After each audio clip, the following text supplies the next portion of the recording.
car I drove in every race was the 500 GRC. I was very fortunate.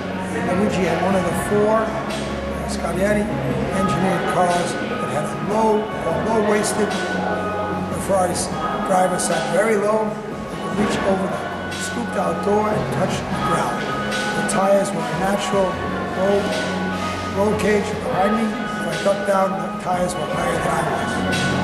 Low center of gravity, wonderful car. I put it on at Thompson as an amateur, and I felt I was at home. I knew I had it right. I started the car, took off, because the car was very easy to stall. I had the sense to start in second gear, pop the clutch, and off I went. I came in 3rd in the modified race at Thompson as an amateur.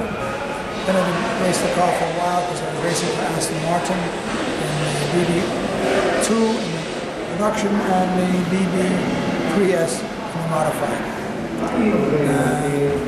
Great success, 5 out of 6 races. I won. So the long and the short of it was, when the professional circuit started in the late summer of '58, Canetti asked me to drive the Testarossa. Dan Gurney in the 3.5, Phil Hill in the 4.1, and when he could, Bruce Kessler in the 3.8. My good luck was Bill Sadler, a genius and a Corvette man, invented bump steering and turned a car that was a vicious, understeering 2-liter car into a neutral steering, beautifully handled car, which I could throw around the race course because my style was to hang out the rear end. It doesn't work with an understeering car. We went around the corners as fast as anybody, carried the speed down the next straight.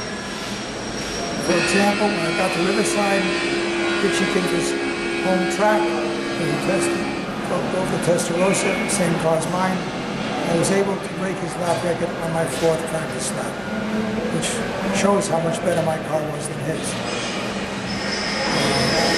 We finished every race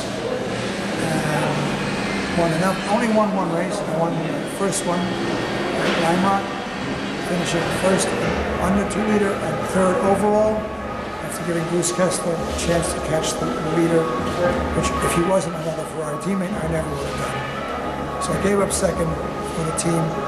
Canetti appreciated that. I won more money than the winner, which was George Constantine in a 4.2 Aston Martin DBR1, because I was first in 2-liter and 3rd overall. The funny story was, Pancho Carter, who ran the event, with his fingers crossed, because if it didn't pay off, USAC was going to drop the whole idea. It did pay off. Pancho was ecstatic. He comes to me with the money. He says, "Alan, I have a problem. You won more money than the winner, and if the press hears this, it'll look like we don't know what we're doing here at USAC." I said, "Hey, Pancho, I understand. Don't worry, Alan, we'll give you the money back later." I said, "Pancho, you don't understand. It's not my money. The money is Ferrari team money. The team manager, Luigi Canetti, gives me my half, plus of course expenses. And it's his money. You have to talk to Luigi." I couldn't wait. I stood as close as I dared. Luigi, who was happy as could be, almost 3 inches off the ground. He actually had money coming in for the first time instead of it going out. He was always short of money. I mean, he had Kessler 2nd, me 3rd, and me winning the 2-liter. All the money comes in. Because the price for 2-liter was the same as 3, money-wise. And I see Canetti smiling and happy, and here comes Pancho, and he's happy for Pancho. Slowly, as Pancho explains this long, sad story, the smile leaves Canetti's face. Pretty soon he looks pretty grim, and Pancho is getting very nervous. He stops with his story and waits, and waits. And he waits some more. Finally, after what seems forever, Canetti looks him right in the eye and says, "No, speak the English," and walks away. End of story.